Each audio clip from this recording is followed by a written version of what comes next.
Good morning, Chicago. I'm Dr. Allison Already, Commissioner at the Chicago Department of Public Health, and we are here on Tuesday, March 2nd for our regular COVID update. This is your chance to get your COVID questions answered.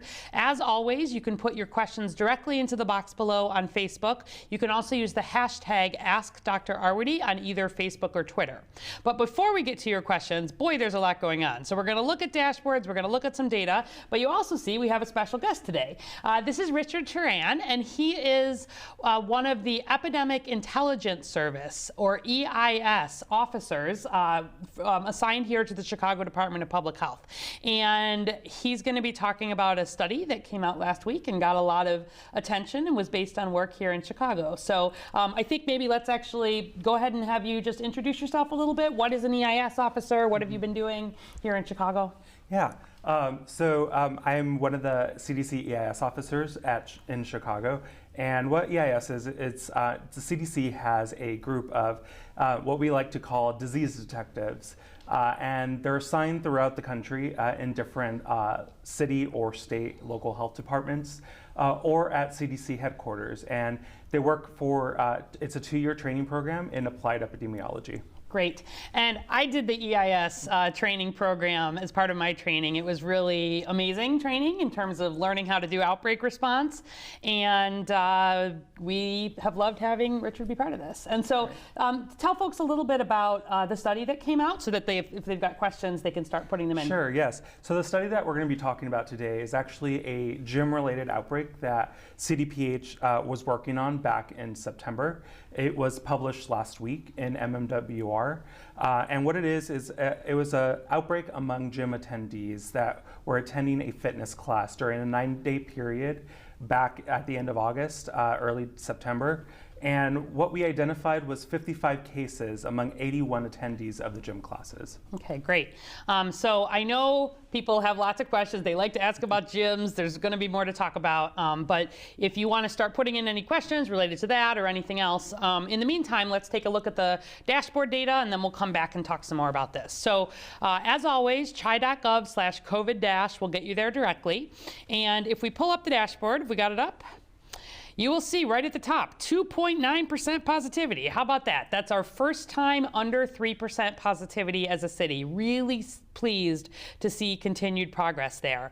You'll see that our testing numbers are up quite a bit. We're back up to 11,694 per day. You see that's up about 15% from a week ago. We saw some fall off, I think especially with the storm and just a lot of disruptions in general, but that's come back up nicely.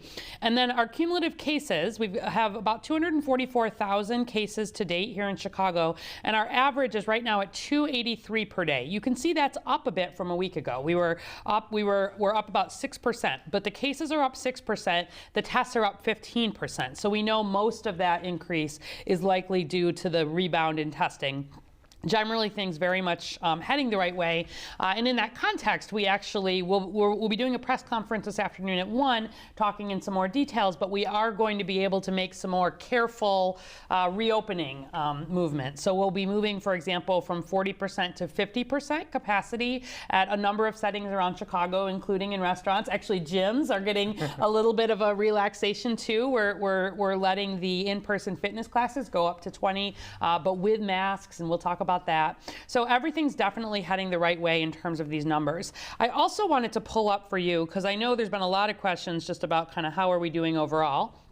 And this, just as a reminder, are the four the 4 main indicators that we follow. You'll see that cases per day at 283, we're still at a moderate risk level for the city, but our test positivity is at the lower risk. Our emergency department visits are also at that lower risk.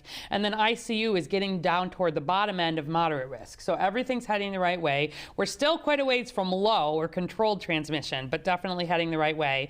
And if we move through, this is what our cases have looked like overall. You can see we're getting back down almost to the low point that we saw over the summer. Our positivity is the lowest it has been at any point since the outbreak began. Our emergency department visits are also at the lowest since the outbreak began. You can see there compared to what the peaks were in the first and the second peak. And then our ICU beds getting back down to where we were over the summer, but overall much better. The blue there represents ICU beds that have patients with COVID or likely COVID where we're waiting for a test result. And then that orange line represents capacity. We've got about 27% of our ICU beds available, so good capacity, everything looking good on all of those fronts. Our COVID death rates, we're averaging about 6 per day right now across the city. It's been in the 5 to 6 range as the 7-day average, down from almost 25 a day at the peak at the top of the second peak, and down from almost 50 a day at the top of the first peak. And you can see that across race ethnicities, Asian Chicagoans are having a lower death rate, but the other 3 major race ethnicities, Latinx, Black non-Latinx, and white non-Latinx, are all really at that same point there and improving. Also, we continue to hit both our efficiency and our equity goals related to vaccine. So as folks who've been following here know, we set a goal that every single week we push at least 95% of that vaccine out to providers, out to sites.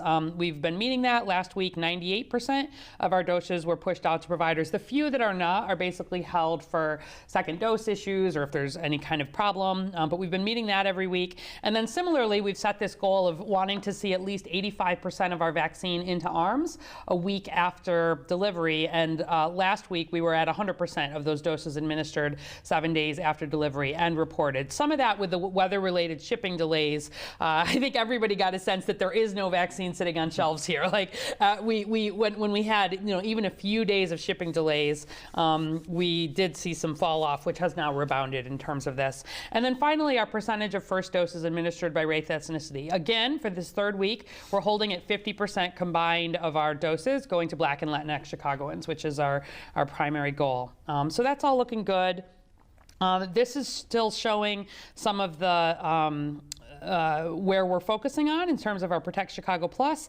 And I just wanted to highlight that, the Protect Chicago Plus is where we've been pushing additional vaccine into some of the hardest hit neighborhoods. And where we looked last week, our most improved community areas in terms of that first dose vaccine coverage among all of Chicago's 77 community areas. Number 1 was Belmont-Cragin. And not only was that number 1 in terms of the coverage improvement from last week, going up 2.4%, for the week, the most of any. It was also where the most first doses were administered last week, so that's good. And number 2 in terms of improvement, Gage Park. That's another Protect Chicago Plus. Number 3, Forest Glen is not a Protect Chicago Plus, but it's doing well. And then number 4, Hermosa is just under Belmont-Cragin, so probably picking some of that up indirectly. And then Archer Heights, another Protect Chicago Plus community. So mix of seeing some really good improvements on the south and west sides. We've got more than 540 providers enrolled to be able to receive vaccine, and we just have not had enough vaccine to necessarily give vaccine to all of these providers. But with Johnson & Johnson getting here, with the other ones ramping up, our hope is that all of these bricks and mortar sites in relatively short order will be able to receive vaccine. But then also we are doing a lot of mobile vaccination events. So this is just highlighting, particularly last week, if you look, those blue dots all represent mobile teams, long-term care facilities, skilled nursing facilities, senior facilities, homeless shelters, domestic violence shelters, anywhere where folks are living in congregate settings, and then increasingly as we start to move into other strike team settings. And so what you see here are the blue are the long-term care vaccination events, the black are the strike team vaccination events, and then the red circle and the yellow circle represent the ones from last week. So just last week, there were 42 events as part of the long-term care pharmacy partnership, and then 20 mobile events by CDPH. And you can see we've been working to concentrate those again in the areas that have been hardest hit, and in particular in parts of the city where we don't see as many of the bricks and mortar sites is where we tend to send more of the mobile sites. Okay, so lots of data, and I'm guessing we have lots of questions. So let's start off with some more conversation about this outbreak a little bit.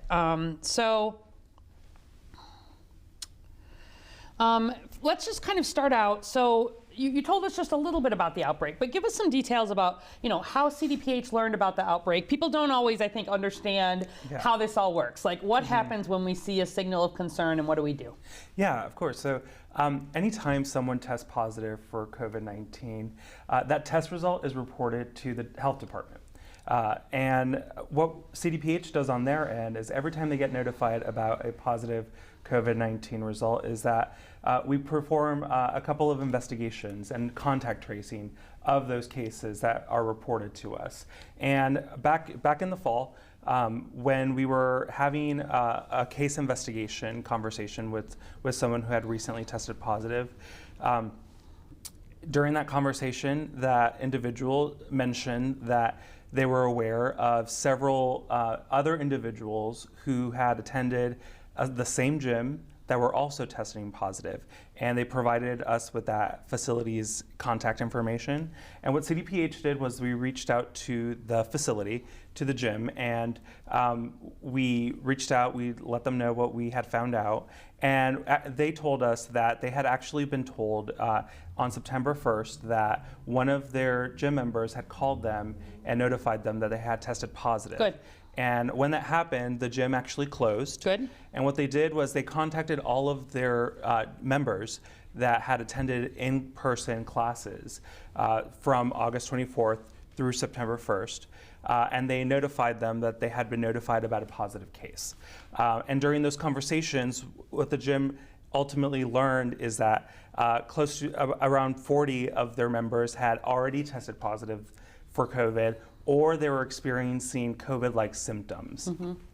So the facility was great. They cooperated with us, and what they actually did was they provided us with an attendance list of all of the gym members who attended classes during that period before they were notified about the positive case.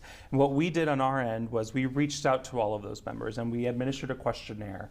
And what that questionnaire asked was for behavior questions. So like, what did you do during class? Did you engage in any social activities outside of class? We also asked questions about their symptoms. And that's how we learned about a lot of those details that are mentioned in the report about individual symptoms and their positive COVID status. Okay, great.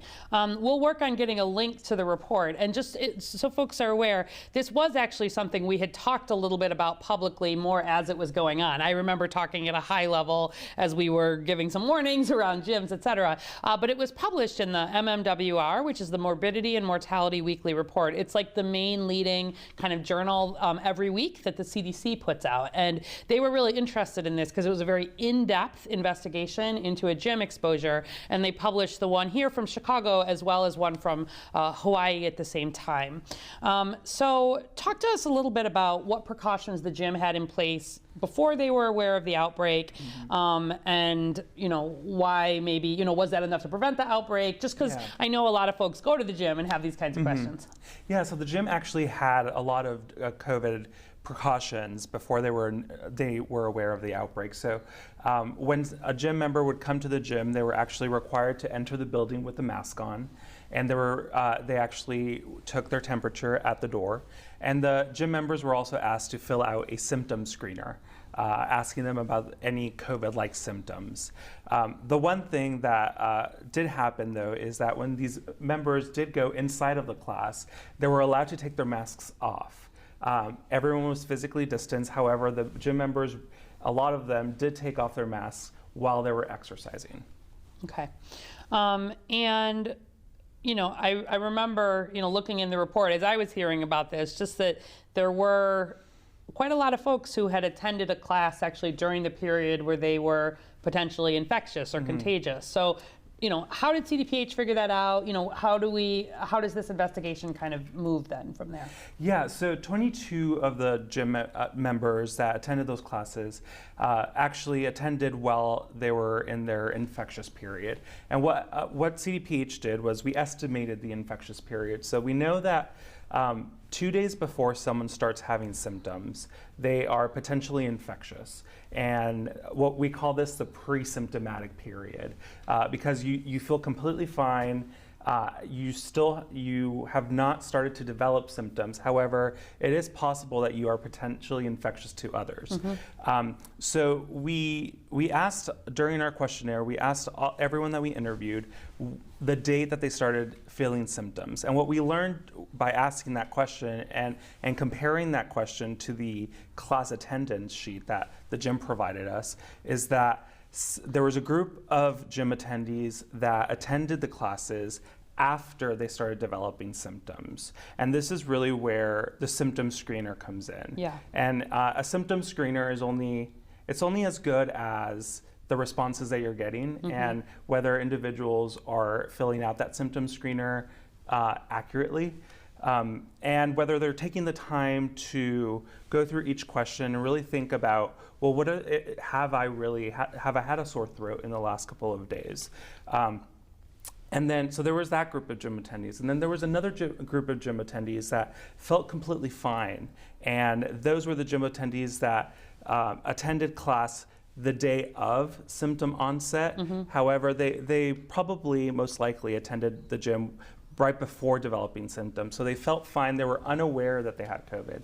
They were unaware that they were going to develop symptoms. And that's really where the masks are really helpful. Is that you never know when you're going to, if you have COVID, you never know when you're going to develop symptoms. You could be in that 2-day period before developing symptoms. And that's why it's so important to wear a mask when you're around individuals that you do not live with. Right. Because you never know whether you have COVID. Yeah, and this is, again, right now, although our numbers are looking good, we are still at a moderate risk level in terms of the amount of COVID that we're seeing here in Chicago. And even though we've got all this exciting news about vaccine and things are really heading the right way, really keeping those masks, especially if you're interacting with folks outside, is important. So, what should Chicagoans be doing to prevent COVID-19 if they're attending indoor gyms or fitness classes? Yeah, I think the one point that we all kind of agree on is the importance of physical fitness. And it's not just important for your physical health, but it's also important for your mental health. So we do want to say that working out, going to the gym, it's an important thing to do for your physical health and for your mental health. However, there are safe ways to do it. And the most important thing is to wear a well-fitting mask while you're exercising, keeping your distance from others during those classes. And also washing hands. All of the things that we've learned over the last couple of months that do work to fight COVID, it's really important to practice those measures inside of those fitness classes. Yeah, and I would add, particularly when you're exercising, right? You're breathing harder than you normally would be anyways. There's a number of reasons why, we've thought a lot about ventilation and spacing and masks, but, we here in Chicago did put a mask requirement in place for indoor fitness, period. Actually, before that was required at the state level, partly as a result of studies like this, that where we really have seen that even in settings where people were doing the right precautions in terms of putting the screening and thinking about spacing, the masks really do seem to be very important, especially indoors and especially exercising indoors or doing other things where you're probably going to be breathing even harder. Okay, I think let's get some other reader questions and then we'll come back. But thank you very much for that, and encourage people to take a look. I'm always pleased when some of the work that we do here in Chicago does enter the national conversation, right? Where we're sort of thinking about what our best practice is for helping protect people against COVID. And this was just one example. Okay. Some questions. Yeah, we'll come back to some more gym questions. Let's get some unrelated ones, and then we'll come in. Okay, so Raul Garcia on Facebook is asking, when will J&J be available? So very exciting, over the weekend, the Johnson & Johnson vaccine did get that emergency use authorization from FDA as expected, and the Advisory Committee on Immunization Practices, the ACIP from CDC, also gave it the green light. So it can be used for anybody over the age of 18. And there is J&J vaccine that we are receiving here in Chicago. So we expect to probably receive the first shipments possibly later today into tomorrow. We expect to be using this J&J vaccine by the end of this week. And we're so pleased to have another vaccine available. There are fewer than 4 million doses to stretch across the whole U.S. right now. But I can tell you that, again, we get it sort of by population. So, we are going to have thousands of doses available. And just to give people a sense, I'm seeing some more questions here about, how is J&J being used. Number one, there are some pharmacies that will be receiving it directly from the federal government. So your Walgreens may start to have it available. Jewel Osco may start to have it available. Again, not today, but sort of over the next days and week to come, we'll start seeing that roll in. We are definitely planning to use it as we work on vaccinating essential workers. So for example, this week we're starting a lot of the work related to getting folks who work at the airport vaccinated, and that's going to be a huge lift. And not just the airport, but other people who work in transport. Also March, you might recall, is when we're launching a lot of the manufacturing type outbreak, where we're going to be bringing some of these strike teams or mobile vaccination into some of the manufacturing settings, including ones where we've seen outbreaks. And the possibility of having just a one single dose vaccine, that's the big thing on J&J, is that we can get it one and done. That's really the main thing. I think we're also going to use J&J vaccine for some of the homebound folks. We've got people who truly do not leave their house. We need to bring vaccine there. That's obviously a big operational lift, but we're really committed to doing it. And I think we'll likely be bringing J&J vaccine, vaccinating that person, as well as the other people who live in the household, if there's somebody who's truly homebound. So you'll be hearing some more details about that. Again, that's really focused on people who don't leave the home, and we already have some lists of folks who fit that bill, and we'll be starting with that. And then I think some providers will start to get it too. So we're having some educational sessions with providers here. The CDC has sort of a national call for providers so that they have a good understanding of the J&J vaccine, and we'll start to see it available in some of those settings across Chicago too. So really excited to have another vaccine in. I'm seeing some other just kind of high level J&J questions, one dose, one needle, one vaccination visit, and you're done. We are seeing that not everybody is coming back for their second dose of the Moderna and Pfizer vaccines. That's not great because you really get that more full protection after 2 doses of those vaccine. And so having a one and done is really exciting. This one is also going to be easier for your local doctor's office to store and to use. It doesn't require ultra cold storage. It doesn't even require a freezer. It just requires a refrigerator. So that's also good where we think about the logistics of bringing this to other settings. The side effects are typically mild. So in the studies, nobody in the tens of thousands of people, no one developed a severe allergic reaction in the studies, and the side effects were similar to what we saw with other vaccines. Fever, for example, in less than 10%. But most people who have had the more significant bothersome reactions to the existing vaccines, more have had it after the second shot, and so there's no second shot with this vaccine. Probably we also will see some lower side effects with that. So, and the big picture is that this vaccine provides basically complete protection against COVID-19 related hospitalization and death. That's what we're the most concerned about. If we can avoid hospitalizations, we can avoid deaths, we'll be able to get back to regular living. So having 3 now safe, highly effective vaccines that can prevent serious illness, hospitalization, and death from COVID-19 is just really exciting. And if folks have other questions, we can get into some of the details of the studies. But I was really pleased to see ACIP recommend this for really everybody, again, over the age of 18. And bottom line is, when you have an opportunity to get vaccinated, we want people to definitely take that opportunity. So thanks for those. Okay, now questions about the United Center. Okay, so how do seniors get an appointment at the United Center? Let's do a little update on the United Center. We'll be talking some more about this today, also at the press conference at 1. But as was announced last week, if you saw, there was a press conference on Friday with a lot of folks at this, because it's a big deal. There are people from FEMA, the senators, Senator Duckworth and Durbin, were at the press conference, either in person or virtually. The governor, the county, and then folks from the city and the mayor were all announcing the fact that there is a mass vaccination site that's going to be opening at the United Center. It will be opening, it looks like we're probably going to have, last week it had been announced for the 10th on the Wednesday. It looks like with how some of the resources are coming in, we'll probably actually open even a day earlier than that, probably this coming Tuesday the 9th, probably with just a portion of the appointments available, and then that'll ramp up over the next week. But the important thing, it's going to be a lot of vaccines, 6,000 doses a day.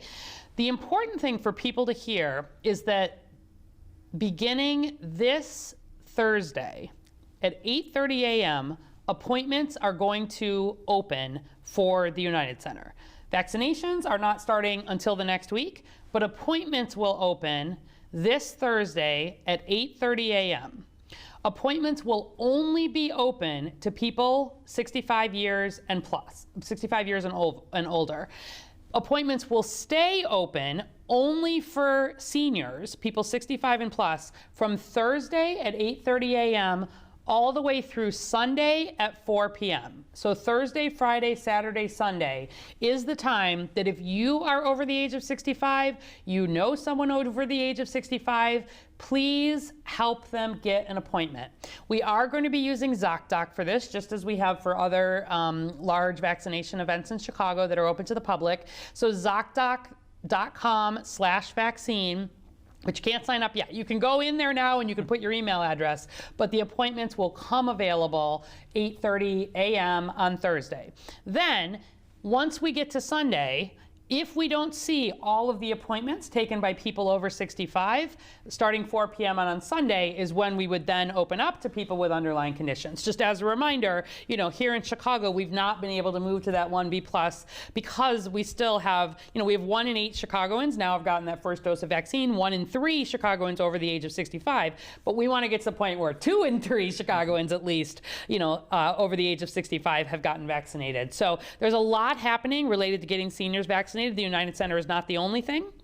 But that's going to be the timeline. There will be a phone number for people who do not have internet access, but I know people who are watching on Facebook or Twitter are likely the group that have good internet access, and that's going to be where we'll be pushing people primarily who are able to have that access. There also will be an agreement just for City of Chicago residents with Uber that if there are people who do need a ride, Uber is making 20,000 rides available free of charge to Chicago residents over 65 who need a ride to get the vaccine and get one there, get one back, and that will be part of after you've made the ZocDoc appointment. If that's necessary, they'll send you a code for that. If you do have a way to get there yourself, I would encourage you to take that. There will be plenty of parking. We also are anticipating the first couple of weeks at least are going to be walk-up. So very large tents, all climate controlled. There's going to be a separate area for anybody who has mobility needs. So there will be wheelchairs available if that's needed. If somebody needs to bring a companion with them to help, they're welcome to bring one companion. That companion doesn't get vaccinated. Our focus is really on getting folks over 65 vaccinated, but you're welcome to bring somebody if needed. They've thought a lot about language services and access, really trying to make sure that all of the appropriate social distancing, like all of these things are really in place. We want this to be a really positive experience. And I really want to see Chicago residents taking advantage of this. So we're getting the word out now, but Thursday morning, 8:30 a.m. Is when that will open. And we're going to be opening more than 110,000 appointments. I expect the first couple of weeks, like I said, will be this walk-up. We are planning to likely add a drive-up component so people would be able to stay in their cars likely in that third week. Still working out some of the exact details of this, but the bottom line is get ready to make your appointments, and especially if you're here in Chicago. They are open to anybody in the state of Illinois who is over the age of 65, but I obviously most want to make sure that Chicago residents are accessing them. Okay. Linda Nelson on Facebook is asking, why doesn't ZocDoc help 1B plus residents of Chicago locate vaccines within the entire state of Illinois?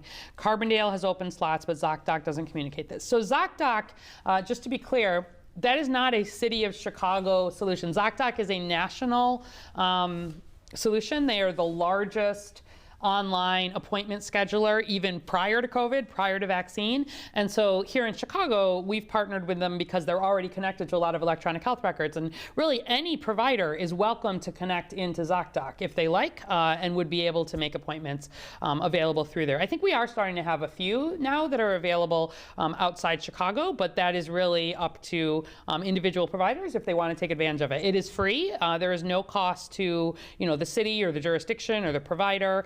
There is no cost to the person who is making the appointment, but they have recognized this is a major need. So that's the answer to that.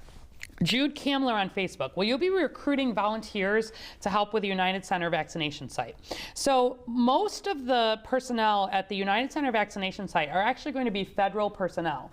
So because this is a federal site, not only are we getting all of this additional vaccine on top of what the state and the city are already receiving, there are personnel who are coming from some of the military forces who are able to do injections and able to support this. So the need for volunteers will not be as great at this site, at least not initially, because it's really starting as a kind of a federal solution. We are, though, to be very clear, using lots of volunteers across vaccination sites in Chicago. And I would refer you to, it's called the Medical Reserve Corps. And if you go to our online site, chicago.gov/coronavirus, go to the part about volunteering, we've got plenty of volunteers who have been helping, especially, the first thing we're interested in is people who can vaccinate, but we definitely are also interested in people who can help support. And I know, Richard, you've worked at some of the pods too. So yes, I have. I've worked on Saturdays. I do the Malcolm X pod. Okay. Yeah, I've worked as a pod coordinator. All right, and tell us a little bit just about that. Yeah, so it's an exciting kind of 8 hours that you're there. Nowhere will you see so many people getting vaccinated, and everyone's really excited to get their vaccine. And my role has been kind of the logistics of running the clinic, so making sure that people are being checked in correctly, making sure that everyone's keeping their social distance while waiting in line for their vaccine. And then after they get their injections, to go into the observation area and wait for 15 or 30 minutes depending on their needs, and making sure that they're okay, and then everyone's really, really excited when they come in through the building. Yeah, it's really good positive energy, I will just say. I know it's been such a hard time for people, I think, where lots of folks have been wanting to get vaccinated. It's been hard to really get access to that vaccine just because of the amount that we've been receiving. And I think there is a real sense of excitement and relief when people are able to get those doses, and that holds for the first and for the second. So we do have, we have seniors who are getting vaccinated in the city of Chicago points of dispensing this week. Those were appointments, that were made through ZocDoc as well. We have a lot of mobile outreach that's happening to seniors. So for example, we have already gone to a lot, not just us, but pharmacy partners and clinical partners have brought vaccine to a lot of the senior facilities. We started with skilled nursing assisted living, but now we're working on more of these other senior facilities. We're getting to all of the Chicago Housing Authority facilities, for example, bringing vaccine, getting folks registered. Again, working to try to make sure. We want March to be the month where everybody in Chicago over the age of 65 that wants a vaccine has gotten one. And you're going to be hearing even more about a lot of different efforts to do it. United Center is the big one in terms of that being more than 110,000 appointments, but there will be more neighborhood-based work and some of this mobile vaccination work at the same time. Melissa Douglas on Facebook. I've heard stories about people catching COVID after their first vaccine. Are people just letting their guard down too soon? At what point do we see any protection? Yeah, good question, Melissa. So we know that after the first dose of the vaccine, both the Moderna and the Pfizer, you have about 50% protection. Now, there's been some slight differences in terms of how we've seen it performed, but in the studies where we looked after that first dose, you're about half protected, give or take, after that first dose, and you're at 95% protected after the second dose. And so what we've seen in practice here in Chicago, I can maybe speak to the skilled nursing facilities, because that's, we started vaccinating in those facilities way back in December. And we have had hundreds and hundreds of cases of COVID since we started vaccinating. The huge majority of those have been in people who were not vaccinated, who decided not to get vaccinated, or in some cases where vaccine had not yet gotten to their facility. But we have also seen people who got COVID after getting just that first dose. And this, again, comes down to the fact that you're not fully protected. Already, even after the first dose, we started seeing cases really fall off, hospitalizations fall off in that setting, but there were folks. However, where we look at people who are 2 weeks post that second dose of vaccine, at this point, with the 40,000 plus people who have been vaccinated in the settings, we've seen, at least in the skilled nursing facilities, we've seen 2 cases of people who did get COVID after that second dose. So again, this vaccine is not 100% protective, but to go from a place where we're having tens of thousands of COVID infections to almost no COVID infections, and seeing that of the 800 or whatever it was. I don't have the numbers right in front of me, but of the people who had gotten COVID since we started vaccination, 99% of them were folks who had not yet gotten vaccinated. Just again, all the news on the vaccine, locally, nationally, internationally, really good, consistent with very good protection, and especially protection against hospitalization and death, which is the biggest concern. All right. Oh, we are coming up on time already. My goodness. Question for, Mary Bonhomme from Facebook was asking, did they identify the gym? I'll take that one. So we do not identify the gym when we are sharing out, particularly in studies that are going to go sort of broadly. The lessons learned from this outbreak are lessons that would apply to any gym, and that's really the idea of it. Our goal is not to highlight, especially if practices are generally good.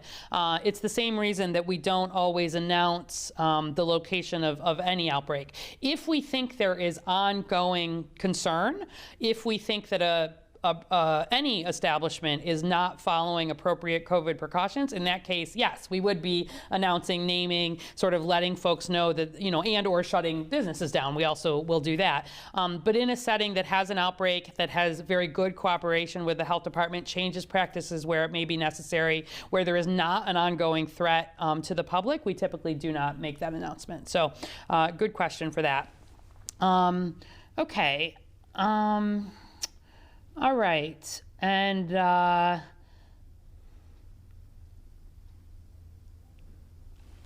lots of things still coming in.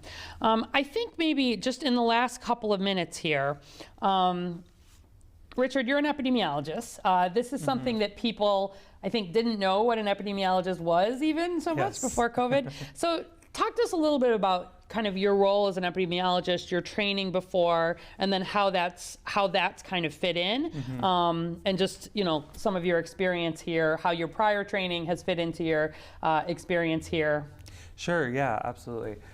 So prior to COVID, I was an HIV researcher, and my PhD is in infectious disease epidemiology. So my training has been on working on other infectious diseases like HIV and others, and learning about how they work clinically, and I think that type of training kind of prepared me to work on COVID. I had never worked on a respiratory disease before, but all of those tenets of epidemiology, of outbreak investigations, of analyzing data, has really come in handy during this time. And being able to work on the COVID response. I applied to EIS back in 2019, a year before the pandemic started.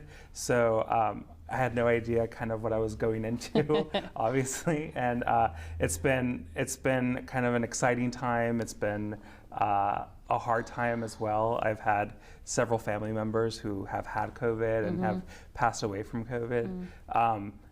But it's been on the other side, it's been very exciting to see a vaccine. I always think about, back to my HIV work, is that HIV is still a thing. People are still getting HIV. We're 40 years into it and we don't have a vaccine. And I think it's important for people to realize how rare and how exciting it is that we have now 3 vaccines against COVID. A lot of the other pandemics that we've experienced over the years, we have not moved as fast to combat them. And we've been able to do this with COVID. And it's been great to see the numbers coming down in the last couple of weeks here in Chicago. Yeah, absolutely. And I think in terms of some good news for the end of the day, you know, that really is the good news. HIV really complicated in terms of some of the science behind it. There's been work to make a vaccine for decades, but HIV does tend to sort of mutate so quickly and make so many changes that that's one of the reasons why that, despite a huge amount of work, has still, you know, and we've much more progress on the treatment side of HIV, but having having a vaccine for this really is the game changer. And we just need people to really hang in there a little bit longer here, where we are starting to see more of the population vaccinated. I've been really pleased to see, you know, the numbers coming down related to the cases, and especially in some of our hardest hit numbers, right? Our Latinx case numbers in particular have dropped the most. We're seeing about the same rates now of new COVID cases among white Chicagoans and Latinx Chicagoans, which was definitely not the case back just a couple months ago. So I feel good about the way things are going. But yeah, thank you, you know, and I mean, everybody has been hit sort of personally, and you know, this is really true for everybody on the CDPH team. I think there are folks just working so hard behind the scenes, you know, doing this work of epidemiology, doing this work of pod coordinator, doing a lot of the work that isn't always in the spotlight, despite, you know, we all live here too, and having had COVID hit the CDPH family in the same way. So, well, thank you again so much for being here. I think in terms of just some last things to do, press conference today at 1 p.m. We'll be talking some more details related to some of the reopening that will be happening, cautious reopening in the context of some improved numbers. We'll also be, again, talking about the United Center. Just as, again, one more reminder, this Thursday, 8:30 a.m. is when those appointments will open. ZocDoc.com/vaccine. You can check it out now, but you can't sign up until Thursday morning. So now's the time to be getting that word out. And then lakefront parks are going to be open during normal operating hours. So regulations on lakefront parking are being lifted. There will be parking fees, just like pre-COVID. Masks remain mandatory, and large gatherings are prohibited. You've got to keep the social distancing in. But really, over these next few weeks, as spring is coming in, the Chicago Parks District is going to be unlocking the gates, preparing. We've got more than 500 outdoor playgrounds and nature play spaces. Those will all be reopening. They're open for children ages 12 and under, and you know, I'm really excited about the fact that we're in a place where we can be bringing some of those you know, healthy activities that are so important for kids back formally. And I think with that, we will leave it there and encourage you to tune in at 1 if you're more interested. And then we will be back on Thursday at 11 a.m. Taking some more of your questions. And again, Richard Turian was with us today. He is an epidemiologist, and he, importantly, is one of the Epidemic Intelligence Service officers who is assigned here from the CDC to the city of Chicago. We've really enjoyed, you know, having you, and so glad you're part of the team working on COVID. Thank you. Thank you, everybody. We'll see you later today or next Thursday.